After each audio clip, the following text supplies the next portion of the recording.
On October 15, 2021, there was a strange electricity in the air in a suburb of Saranov. That morning was no different from any other.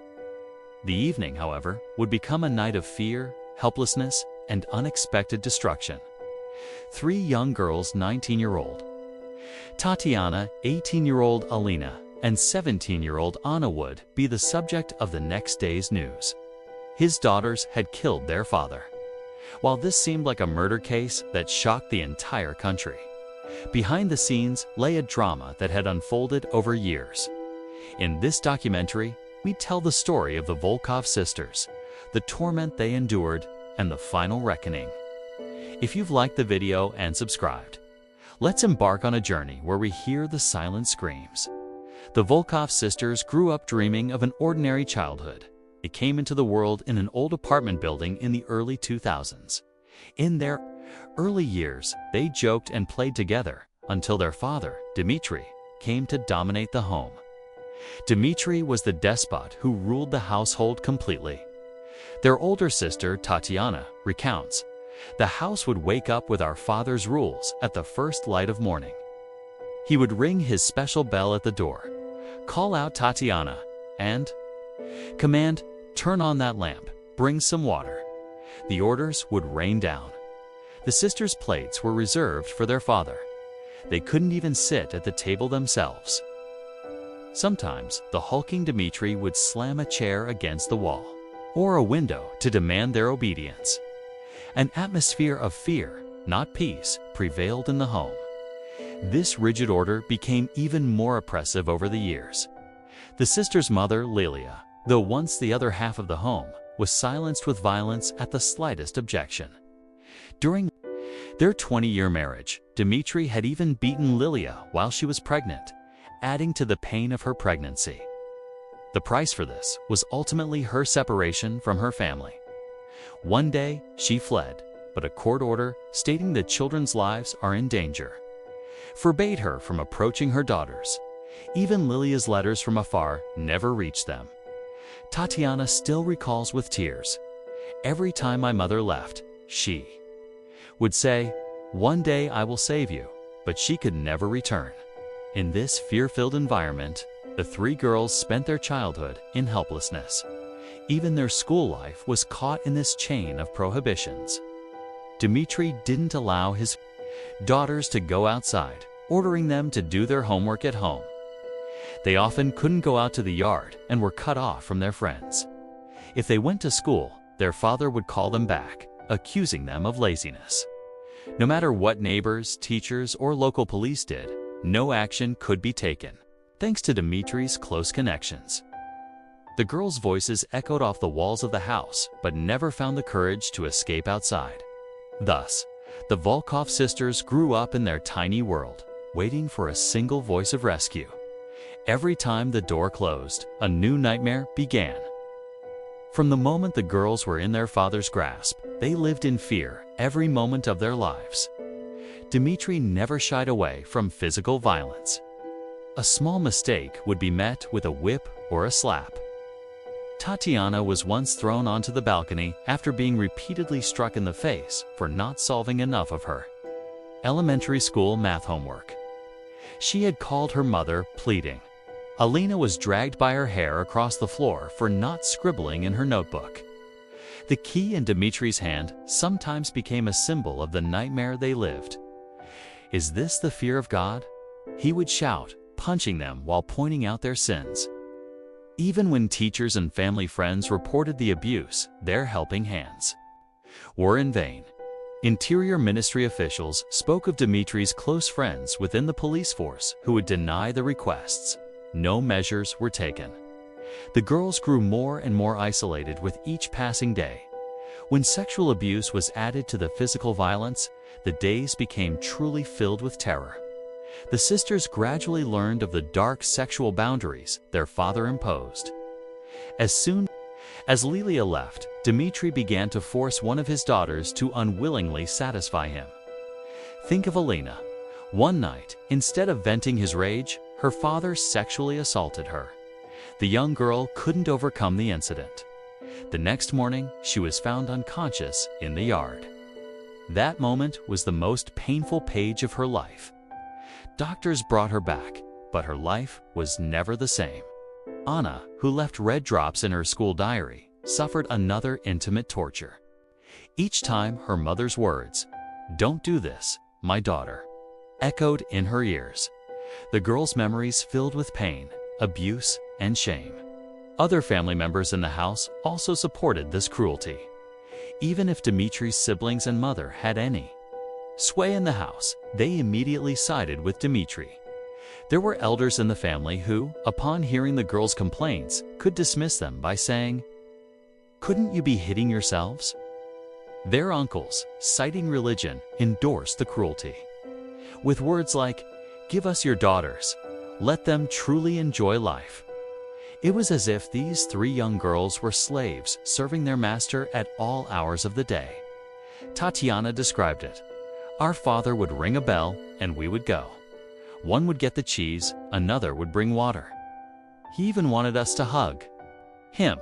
He couldn't even open the window himself. One of us had to do it, as if bowing in prayer." In short, in the Volkov home, family was just a name. In reality, the three young girls were slaves, and Dimitri was the absolute master. And on that night, this terrible order was about to change completely. On the evening of October 15th, 2021, Dimitri returned home from a psychiatric center where he had been receiving treatment for several weeks. Night was falling, and he was intent on reasserting his dominance over his daughters. While drinking tea in the living room, he complained about dust and called them into their rooms one by one. From behind the door, he began to insult and punch them. Then, he took out pepper spray from his pocket and sprayed it in their faces. The horrific spray hit Tatiana, who had asthma, causing the young girl to feel as if she were suffocating. She was driven to unconsciousness, trembling and coughing. For her older sister, this scene was the final straw. Seeing their sister nearly lifeless, Alina and Anna were horrified. In that moment, their decision was firm. They could not endure this torment forever. Towards midnight, Dimitri was dozing on the sofa. The girls prepared a desperate plan in their room. They had a hunting knife and a large hammer, like a piece of rebar. They carefully snuck into the living room. Anna clutched the knife, and Alina swiftly raised the hammer. When Tatiana, with her lightly bleeding nose, approached with heavy steps, she saw a thirsty violence over her father. Only one thing crossed her mind. Was this a creature that struck their hands with fear, or a crawling monkey? Suddenly, Tatiana grabbed the pepper spray and emptied it onto her father's face. But it was Dimitri who tried to flee the attack. As he woke up with a loud scream, he scrambled in panic towards the stairs. He tried to escape, his eyes squinting from the blood. However, when he reached the stairwell, he could go no further. At that moment, Alina rushed towards him and plunged the knife in her hand straight into his heart. The large man took his final pre-written line in a silently roaring flood. Dimitri died at that moment. The sisters, in fear and rage, tried to comprehend what they had done. For a few seconds, there was only silence. Then, Tatiana quickly stabbed her own arm with a knife in her hand, drawing some blood. Alina and Anna similarly made cuts on their arms. In their terror, they had tried to make it look as if the blood spilled on their father was from an attacker. With trembling hands, they washed their faces and hands. As they came to their senses, they thought about what to do. At that moment, the phone in their hands trembled like a companion. They decided to call someone. Anna, who called the emergency hotline, could barely control her voice. "Our father stabbed us," she said, crying. The woman on the other end of the line asked in a panic, "Where?" "We're still at our house," one of the girls replied. The caller didn't hear the question that remained within us: who did it? It was unbelievable, but it was true. All the frightened girls were calling for help in the silence of the night. Police and medical teams who set out immediately would try to understand what had happened. That night, a family was destroyed. In its place, the shadow of fear and justice was born. When Dimitri's body was found in the cold stairwell, the sisters' interrogation began. All three were taken into custody and called to give statements on suspicion of murder. In the interrogation room, their eyes were bloodshot, the expression of fear for their father still on their lips. Yet, they did not remain silent. On the contrary, they recounted the horrific life they had lived, one by one. Tatiana, who had been close to suffocating, murmured, "We couldn't breathe for days." Elena, with a weary defiance in her voice, said, "The best thing we did was defend ourselves from our father." And Anna, the youngest, but with the clearest statement, said that their father had been torturing them for years. According to police reports, the girls' statements were so consistent and detailed that evidence of torture was also identified in the criminal laboratory. However, Vordenian law did not mean that such circumstances would automatically lead to an acquittal. The next day, the courts convened quickly. The prosecution described the sisters' act as an unpremeditated, heinous crime. According to the Vordenian Criminal Code, this crime carried a sentence of up to 10 years in prison for adults. Headlines screamed that it was an event that shocked the public. While one segment of the press claimed they killed their father for money, another questioned, did women kill him now? Dimitri's relatives shed tears and spoke of the girls' heartlessness. However, the defense team painted a completely different picture. Their lawyers insisted that the sisters were trying to protect their own lives. In successive examinations, the father's psychiatric prescriptions, pieces of the pepper spray, and medical reports were laid on the table. One doctor stated, these girls were in a state of severe trauma. They pushed the limits of self-defense. A game-changing step came from the Vordenian Ministry of Justice. Deputy Attorney General Pavel Morozov reviewed the file and suggested that the sisters be evaluated solely within the scope of justifiable self-defense. He was saying they were saved. However, the persistent investigating police rejected this proposal, insisting on calling it murder. The jury trial process was repeatedly postponed. Several attempts were made to select a jury starting in early 2023. But the pandemic and bureaucratic obstacles prevented it. Anna, being the youngest, was not considered an adult and was treated separately due to her mental health. Consequently, the sisters' judicial process took months, then years. This legal battle became central to Vordenian politics and societal debate. In every session where laws regulating domestic violence were criticized, the question was asked, did the women defend themselves or not? Another unresolved issue was the concept of necessary self-defense, which also became an agenda item for a group of parliamentarians. Finally, in 2024, the court made a significant decision. The girls would be considered victims, recognized as the party that suffered sexual and physical violence from their father. Thus, it was declared that they would no longer be considered guilty for the position they were in to defend themselves. The Volkov case became an issue that moved not just the conscience of three sisters, but of the entire nation. A storm of support for the sisters erupted among women's rights activists and social media users. Young people united under the hashtag #VOLKOVSisters hashtag. Women's organizations issued joint press statements. Protests were held on the streets of major cities like Saranov and Pryaslav. Thousands marched with signs reading "No to Domestic Violence" and "They became our voice." University students and professional mothers sent the message, "These three girls are a part of all of us." Some even said, "Any of us could have been here." The media was consumed by the story. From morning news to primetime bulletins, from daytime talk shows to newspaper headlines, the Volkov sisters' case was discussed everywhere. One columnist's question, "Is my family the victim?" created a stir, while another's comment, "These girls defended their own lives," was quoted across social media. Popular television channels held live broadcasts with female guests. Some asked, will a mother's voice now be heard in Vordenia? Others said they had no choice but to kill their tormentor. In this flood of news, valid conclusions were drawn. The continued impunity for domestic violence in Vordenia could pave the way for such tragedies, according to a law passed in 2019. Actions like simple battery had been decriminalized. This case disturbed the conscience of many. Women's organizations objected. We have appealed to the parliament corridors countless times, but no legislative changes were made. Even state officials were forced to examine the legal loopholes specific to Vordenia through parliamentary questions. The international resonance was also huge. World-renowned newspapers covered the story, advocating for preventive measures before similar tragedies could occur. The case was said to have become a symbol for potential female fighters.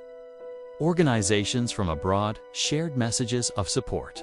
Vordenian diaspora groups organized similar solidarity events. Several Vordenian cities held Brave Women award ceremonies for the Volkov sisters. Through this, the entire discussion focused on the security that women deserve.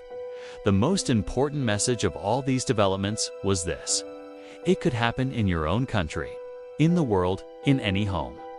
These three young girls became a beacon of hope even in their darkest days. They were called heroes. Some, thinking the sisters' reaction was typical of young girls, asked, "Tell us, what would we have done?" Thus, the Volkov case transcended a mere legal event and turned into a social movement that questioned the conscience of societies. Finally, years-long legal struggle bore fruit. On March 10, 2025, a historic verdict was announced in a Saranov courtroom. Dmitry Volkov was found guilty posthumously. He was convicted of sexual assault, torture, and child abuse. This decision officially documented the cruelty the sisters had been crying out about for years. Now, everyone knew that the only thing that kept them alive was their instinct for survival. The outcome for the sisters was also very clear. The murder charges against them were completely dropped. The court had accepted their right to self-defense. Tatiana, Alina, and Anna were officially set free. The very next day, hundreds of people who had supported them on the streets celebrated with great joy. Newspapers ran headlines like, "Women declared heroes." A beacon of hope was lit for many women across the country. Many wrote on social media, "Justice has finally been served." This decision reminded everyone that even victims must gather their courage. With the closing of the case, the lives of the Volkov sisters took a completely different direction. The songs that had long been absent returned, whispering the word freedom. The sisters no longer faced fearful gazes in police interrogations. They gained enough confidence to leave lawyers' offices and eat ice cream in a park. Still, the scars of their difficult journey were not erased. Women's rights advocates around the world organized psychological support campaigns for them. Donations enabled them to continue their education. This case may have closed in the public eye, but their voices were heard for a long time after. While many pondered, is it a crime to be a woman's voice? This story resonated deeply. In recent polls, the majority of the Vordenian people declared their support for the Volkov sisters. The new generation will always remember the story of these three girls. They became symbols of the slogan, "Don't be silent, be a voice in the media and on the streets." Because in the quest for justice, they had ultimately been proven right. This story painted the painful portrait of a family that shook us all. The story of the Volkov sisters was not just about murder. It was hidden in the stark truth of how dangerous silence can be. When these three young girls were on the verge of losing everything in desperation, they held on to each other. They became the voice for those who could not be their own. What made them heroes was that they tied the breath they took not to despair, but to a love for survival. In this documentary, we tried to give voice not only to the witnesses of an event, but also to the empathy within each of us. Because in our families, in our neighborhoods, similar screams may be being uttered. This story should remind us that a child's cry must never be ignored. It is our shared responsibility to listen to the silences in our immediate surroundings. If this documentary has also deeply affected you, don't forget to spread this message. Empathizing with stories like these can make the world a slightly more humane place. Don't forget to like our channel and subscribe for our next video. To be stronger together, to be a voice for the silent screams. We'll see you again. Goodbye.